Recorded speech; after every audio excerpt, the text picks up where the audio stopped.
tenure as governor from 1999 to 2007. Now, specific incidents, some requiring direct intervention from GAC members, were also detailed during the discussions. Following Oluse's remarks, other members, including Obasa, had the opportunity to present their perspectives. When it was Tinubu's turn, the president expressed strong displeasure over the reported behavior of the speaker, criticizing him for not only disrespecting Governor Sanwo-Olu, but also for failing to effectively manage the state's political landscape. According to sources, Tinubu referenced a controversial bill from the Lagos State Assembly aimed at enabling the removal of the chairman of the Lagos State Independent Electoral Commission last year. He reportedly dismissed the bill as impractical, remarking, "Which governor will sign such a bill into law anyway?" End quote. After the formal meeting was concluded, Obasa reportedly sought a private audience with the president to explain his position. However, two other GAC members joined this impromptu session where further discussions reportedly upheld the initial criticisms against the speaker. An unexpected highlight of the meeting occurred when Sheyi Tinubu, the president's son, joined the second session. Elsewhere, President Bola Ahmed Tinubu has approved 95 billion naira for the rehabilitation of over 16 dams in Kano State, aiming to boost irrigation, farming, and support agricultural productivity. The funding also covers the construction of the Eastern Bypass Road, which will improve connectivity between the southern region and Kano City. Now, Musa Ilyasu Kwankwaso, the newly appointed Executive Director of Finance at the Hadejia River Basin Development Authority, confirmed the development in a statement recently. He praised the efforts of Senator Kawu Sumaila, who played a pivotal role in securing the funding, and acknowledged the unwavering support of Deputy Senate President Barrel Jibrin in driving the creation of the Northwest Development Commission. Kwankwaso assured on December 10, 2024 by 72 billion naira. The approval and passage of the budget follow naira. The approval and passage of the budget follow the presentation of reports by the House Standing Committee on Appropriation, Budget and Standing Committee on Appropriation, Budget and Project Monitoring. Sunday Fada, chairman of the committee, explained that the increase in the budgetary allocation was necessary to enable the governor to implement the 5-point agenda. Fada, who represents a Son Central constituency, noted that the committee approved and passed a sum for a recurrent expenditure which now stands at 225 billion naira, up from the 223 billion naira proposed by the governor. Additionally, the capital expenditure was increased from 381 billion naira to 451 billion naira respectively. The House Committee on Supply also scrutinized the budget estimates, approving an increase from the initial proposed sum of 605 billion naira to 676 billion naira. The governor and the State Assembly have been under the public eye over the suspension of local government chairmen and their deputies. The controversy began when Governor Okpebholo issued a 48-hour ultimatum demanding the council chairman submit their financial statements directly to him. However, the chairman deemed the order an overreach into their financial autonomy as defined by the Supreme Court. In a welcome move, there's set to be put smiles on the faces of a lot of Nigerians, including motorists, which is by the Nigerian National Petroleum Company Limited, which has reduced the retail price of premium motor spirit, also known as petrol. As of Monday, NNPC's retail outlets in Abuja were selling the commodity. At a new price, sending shockwaves of delights among customers.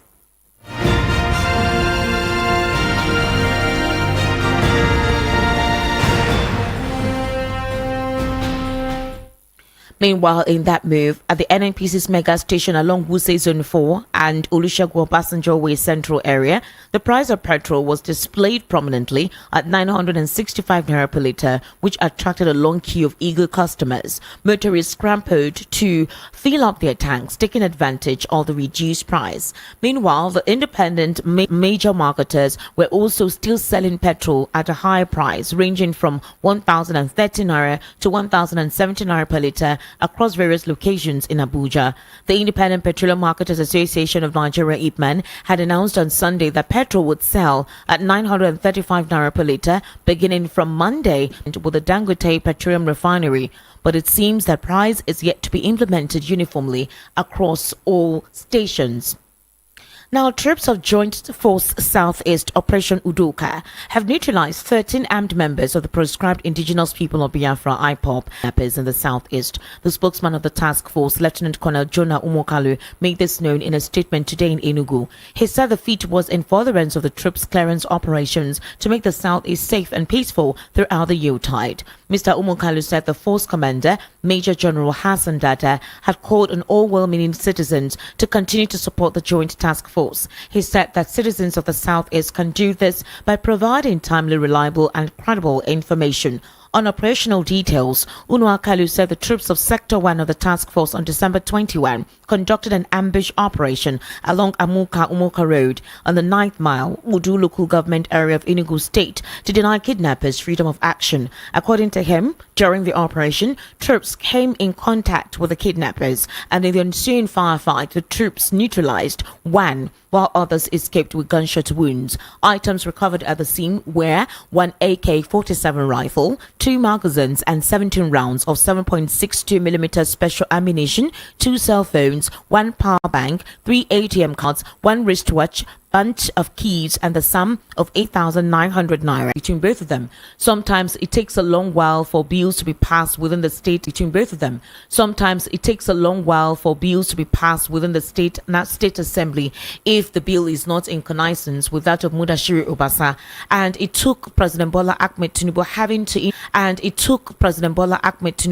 to intervene. So GAC members, the president as well as his son, came in today and they are actually querying Mudashiru Obasa for not continuing in terms of synergy with the governor. Is it possible that this could derail a couple of developmental efforts or developmental strides in the state?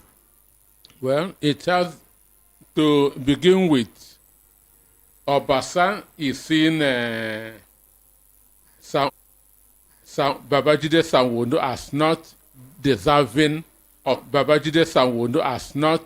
deserving of being the governor. Why is that his position? To Obasa, it is unmerited of Sanwo-Olu. You know, Obasa is the fifth, has been the speaker now for the 5th time. Okay. For the 5th time, and that shows you the speaker is the number 3 citizen in the state. Governor, deputy governor, and the speaker.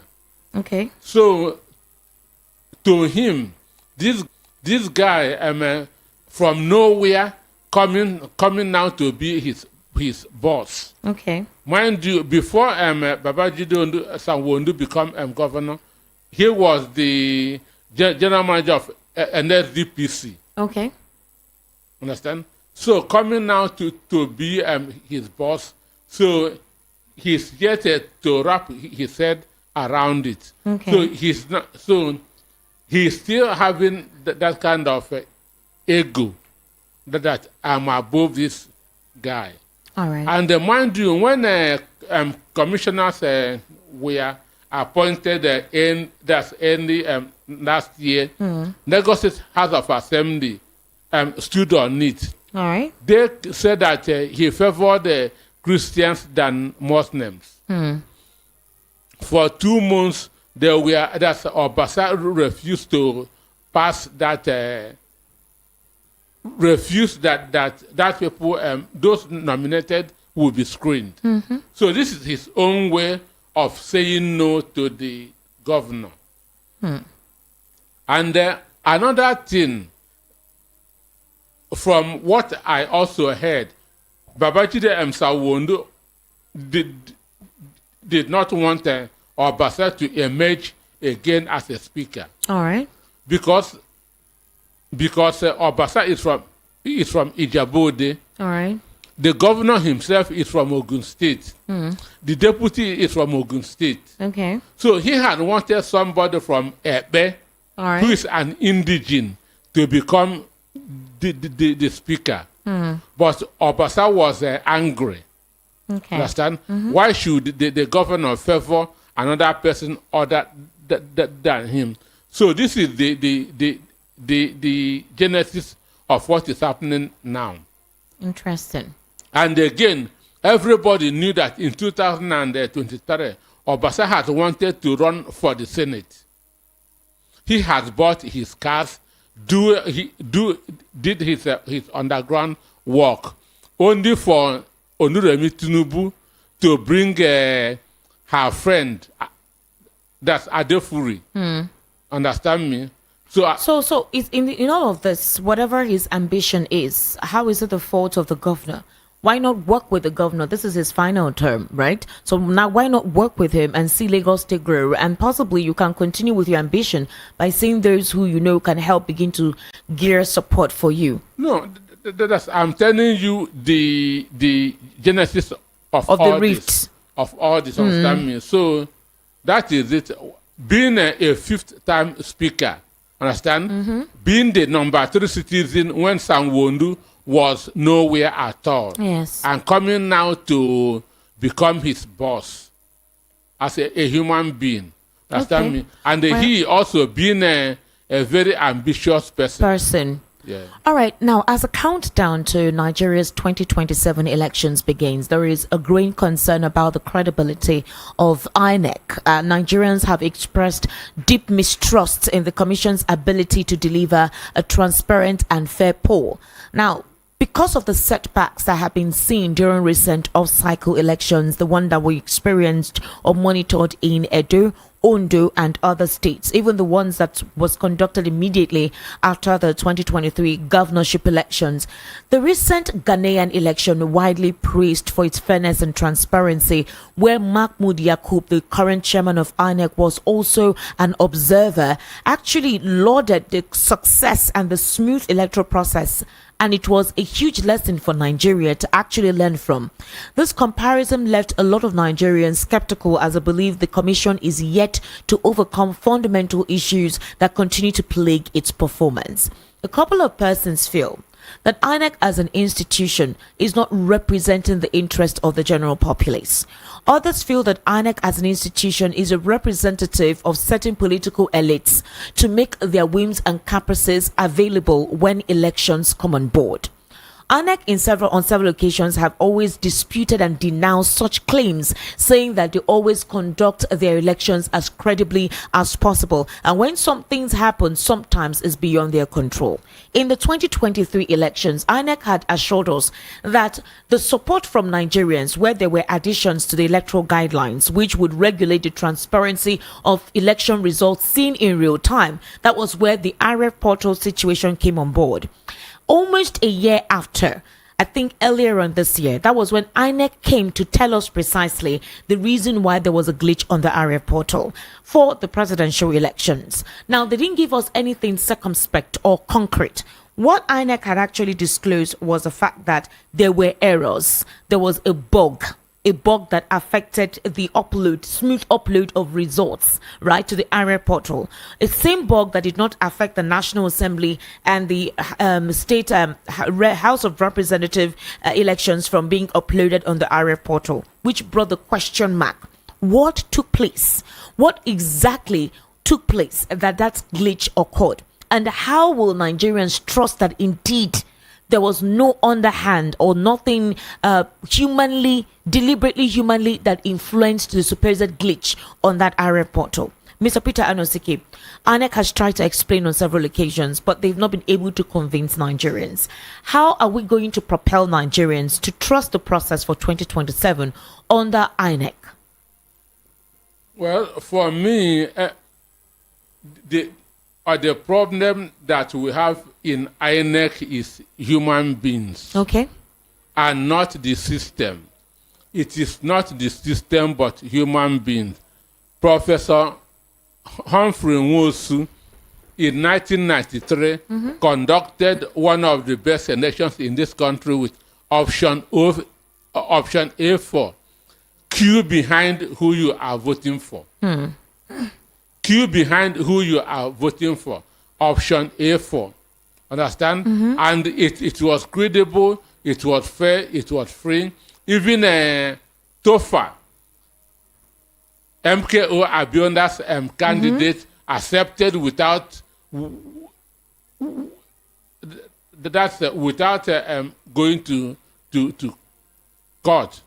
So our problem is not the system, it's not the IRF, it's not the beavers, but human beings. Understand? Okay. There is no way territorial elections votings will be going on simultaneously. Senate, House of Reps, and the presidency. Bug would only affect one and would not affect the other two. Okay. And the one that it was affected was the most important one, which is the presidential election. All right. But my mind told me that what happened on that day was that the election was not going the way they wanted, so they switched off. But INEC had said that was not the case. You don't have to believe INEC. They said that there was an HTTP bug. An HTTP bug that they said that affected only presidential elections. They said members at the polling units were sending complaints to the headquarters at the time that they could not upload the results on the IREF portal. And then while their technical team was trying to check it, they said it was an HTTP bug that caused the delay. But they uploaded the Senate and the House of Reps. That was an explanation they couldn't give us. Esther, when they saw that the presidential election was not going the way they wanted, they deliberately switched that thing off. All right, Mr. Peter. That is what happened. INEC chairman Mahmood Yakubu had actually denounced that on several occasions, but this has questioned the credibility of the 2023 elections up till now. And incidents that have followed up is what a lot of Nigerians are questioning as well, which they're corroborating to the recent stifled economic situation we're experiencing and whatever policy that this administration is implementing. But Ms. Anosike, I want to also bring your mind back to certain issues. Experts and political stakeholders are calling for acute reforms within the organization. INEC themselves had told us that indeed they know that the organization needs reorientation. Before the 2023 elections, we saw INEC have exercise. They did workshops, they organized seminars where they needed to sanitize their system and talk about the workers having to ensure that they are transparent, objective in the carriage of the elections in 2023. But after the 2023 elections, we did not see that happen. So all of these reforms they're talking about, how long will INEC reform itself? How much money do they need to reform themselves so that Nigerians can come out en masse in 2027 to participate in the elections wholesomely? Esther, for me, most of the time, I have problem with that word, experts. Okay. Mind you, it was experts that built the Titanic that sank. Ambitious built the Noah's Ark that never sank. Understand me? So most of the time, I quarrel with this so-called experts. All right. There's no INEC did not need any reorientation. What they need is a change of attitude. Period. Why have they not punished the electoral offenders? The court had actually sent a note to INEC chairman. Serap has written against INEC chairman, even to the court. They're even saying that INEC chairman is in contempt of court for not obeying court order. Now, they have asked him to parade the individuals that were involved in creating the chaos or being part of electoral malpractices, but nothing has been set up since then, and nobody's asking questions. The reason why I'm asking this is this institution is the institution that determines who becomes the next president in 2027. If the institution is not transparent, if Nigerians don't trust the institution and they're calling for the sack of the INEC chairman, what happens? What is the executive going to do about it? Well, for me, my mind is telling me that the only reason why they have not prosecuted those found wanting during the 2023 election is because most of them rigged for the ruling party.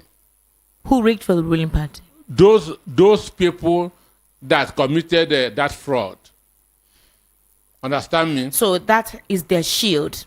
Sure. That's their immunity. Adams or Shomode said that you can commit anything on behalf of APC, nothing will happen. Tony Okocha on several occasions has come out to tell us how they control the system. Tony Okocha has brazenly come out on the media to tell us how they go about it. They sit in their offices, write out election results, give it to INEC, tell INEC to announce it. Anybody who questions it goes to court, and they tell the person that go to court, and then they tell those at the court to do the needful. So already everything has been determined. Because of this system, others feel that the 2027 election results has been written.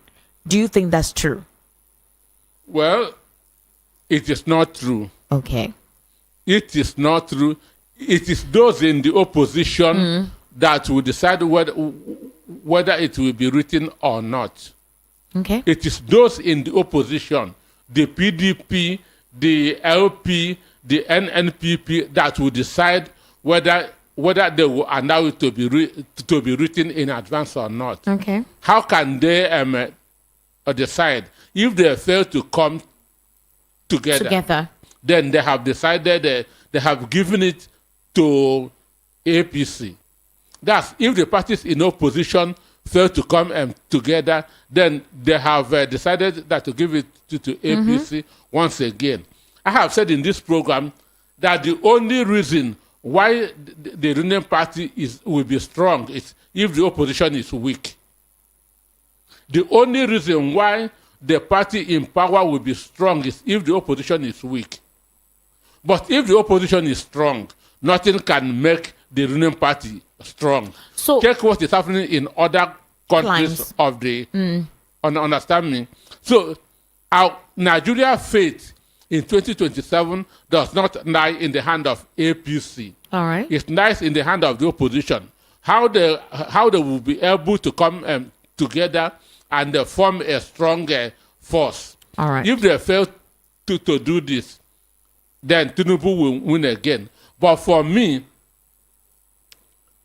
APC is not a strong party. The only thing is that the opposition is very weak. Now that it seems like the opposition is not striding forth in terms of proving backbone or spine, what then happens? We've seen the People's Democratic Party, they're having their own internal crisis. They're having issues with leadership. It seems the party is splitted. You have the pro-Wike faction of the party and you have the anti-Wike faction. But it seems the Wike faction are stronger. They almost seem to be almost APC members as well, because that's basically what it is. So you may even say that the PDP is already put aside and already taken over by the APC. What about the Labour Party? There's still time. There's still time. There is still time. How much time is needed? If people are losing hope in the political parties that they think will upstage the present political party, then what time do they need to resuscitate the hope and create the reconsciousness? By 2020, by 2012, what we still have was ACN, CPC, NNPP. So they have not started by then. All right. You understand me? So we will know by the end of 2025. If you have persons like Wike and having supporters in the PDP, how will the party become one with one voice to upstage the APC in 2027? I have said it before and I will say it again. Wike will be expelled from PDP. Wike has boasted on several occasions that they cannot do that. Almost like without him, the party is non-existent. I'm saying it again. Wike will be expelled from PDP. All right. That's your own prediction. Mr. Peter Anosike, let's take a look again at what currently is bedeviling the Nigerian economy. Recently, we saw stampedes across several locations in the country: Ibadan, Anambra, Abuja. It is hunger-induced stampedes. Hunger-induced stampedes? Sure. Or you don't think it's lack of organization? It is hunger-induced stampede. You don't think it's lack of management and organization? It is hunger-induced stampede. Agreed, it is hunger-induced stampede. Well, a lot of Nigerians will say it's not the first time these are charitable organizations or institutions or churches or mosques conduct charitable events like this. So why is it more prominent this time around? Because what of exactly? Hunger. Okay, fine. Hunger is the problem. Now, let's look at a situation like this. The government themselves has said they're not going to organize any palliative measure because of the recent stampedes across the country to prevent that. So don't you think this would make anyone interested in helping anyone disinterested because of the current stampedes that occurred and the record number of deaths that also took place as a result of that? it is going to worsen the situation in the country because I have seen many town unions who had wanted that to give something to the less privileged. Okay. But because of this, they decided to cancel it. Okay. Now, look, one day I was in Yonda, Adamawa State. Okay. I went to a restaurant that to eat. Understand me? Just to turn that to wash my hand. Before I can turn, my food is gone. My food is gone. One boy carried that food. Okay. Understand me? So if the guy has food to eat, he would not have done that. All right. Understand me? So I cannot say that it is the fault of the owner of the restaurant. It is hunger that made that boy to carry my food. All right. So what is happening now is failure of government and nothing more. All right. Let's move on to let's go back again. That when I mean go back again, go back to the institution that enabled the emergence of President Bola Ahmed Tinubu, the institution that made Nigerians question the authenticity of the results that made him being pronounced as the president in 2023. Well, INEC said that one of the reasons they had was a configuration error. I want us to maybe logically understand where INEC is coming from, because whether we like it or not, this is the institution that will continue to conduct elections for us. And so as soon as we make sure we hold them accountable, that is the only way we can make sure people come out to vote en masse. Their vote is what counts, and that is the only way people can decide the president of their choice. Now, they said in the configuration error, which was discovered when its technical expertise embarked on resolving the server error, it added that the issue was only peculiar to the presidential election, which was held on the same day as the National Assembly election.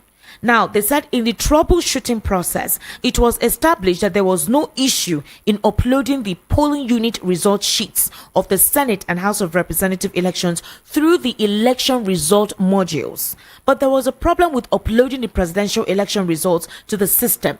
Attempts to upload the results generated internal server errors, which refers to a significant impairment that usually originates from within an application due to problems relating to configuration, permissions, or failure to create or access the application resources correctly.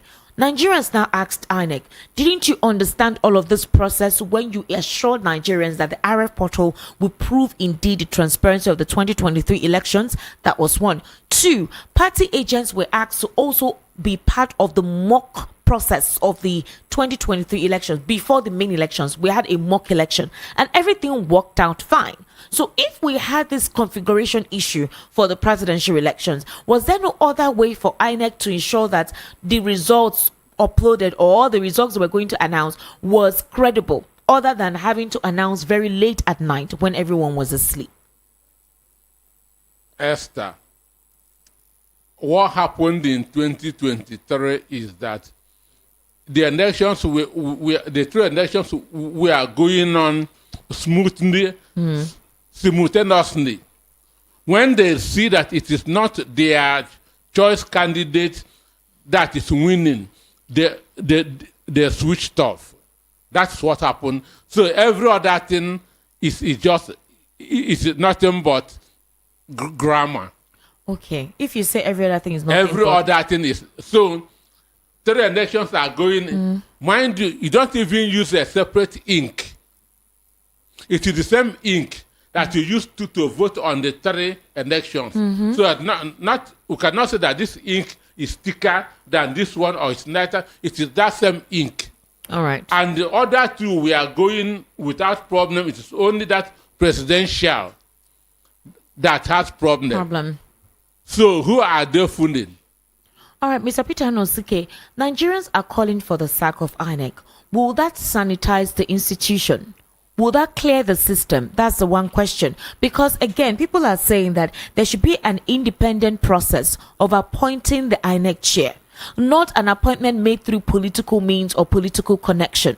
So what other means can INEC's chair be independently selected that represents the generality, the interest of most of Nigerians, not some select few who may use the INEC chair for their whims and caprice, because a couple of people complain of political interference in the conduct of INEC's elections. Okay, in the United States, there's nothing like national chairman of the electoral body. Okay. They don't have it. Understand me? They don't have it. Even in the United States, judges emerge through elections. Understand? And that is why they are independent. Because somebody who appoints you, you must be submissive to that person. And that's what is happening in the country today. Mr. Anosike, even if President Bola Ahmed Tinubu did not emerge as a president of Nigeria, any other person emerged, are we saying that we're not going to go through the same issue we are facing now, where you have a carton of chicken for almost 80,000 naira, a bag of rice for 140,000 naira, you can't even buy staple food like gari and other items, where it's actually difficult to survive? Are we saying that with the way the economy was as it was left under former President Muhammadu Buhari, that anybody who had come on board, let's say Peter Obi or Atiku Abubakar, that wouldn't go through the same stifling economic situation? We would not have been where we are at this point in time. One, whoever is removing subsidy is good. Understand me? But before you remove subsidy, you should have asked yourself, what will be the consequences of if I remove this subsidy? The presidential candidates of each of these political parties gave out their reasons why they were going to remove fuel subsidy. They said it was going to be immediate, but nobody said what the soft-term cushioning will be. So you should have asked yourself, what will be the consequence of removing this subsidy? Because every action has its own consequence. Obviously. Any action in the world. So this where we know who Endida is. Then the economy was hemorrhaging under Buhari. So if another person has come on board, what he would have done is to reverse what Buhari was doing. Understand me? Okay. Reverse what Buhari was doing. All right. And that's the only way to stabilize the economy. But Tinubu continued from what Buhari was doing. I'm coming there. President Bola Ahmed Tinubu, during former President Muhammadu Buhari's birthday, said he was going to continue from where Buhari stopped. But in the same breath, he had complained that he came and met an economy or a bursary or a national treasury that was empty. A dead economy. A dead economy. So how can you help me relate Contradiction. So most of the time, we don't think before we talk. Understand? So anybody that is running for an election is running to solve a problem. You are not running to keep the status quo. All right. Understand me? So before you say, I'm going to buy my nomination of interest form, you must have seen what is not going on, and that's the reason why you are vying. Understand me? Government is a continuum, quite all right. Exactly. One government can lay a foundation, the other one will put walls. Another one will now put zinc. Okay. Then a house is done. But you must make a difference. You must make a difference. Okay. And not that I'm coming to continue from where this person stopped. It simply means that you don't have a vision of your own. All right. I know I said finally before. Do you think Peter Obi should go back to the PDP? I said that the parties in the opposition should form a strong coalition. When you say form a strong coalition under a different umbrella, like give it a new name while they merge? ACN, AMPP, CPC did not continue with a name, with their names. All right. So Understand what if me? a merger is not what is taking place? A couple of persons are saying, what if Peter Obi goes back to PDP? That there's a strong possibility that the 2027 elections may be won by the PDP. But the question, is it about winning or is it about getting a competent leader that would not continue with the quagmire that we're currently experiencing? For me, the big problem that we're having in Nigeria is absence of good people to manage our affairs. Okay. Understand me?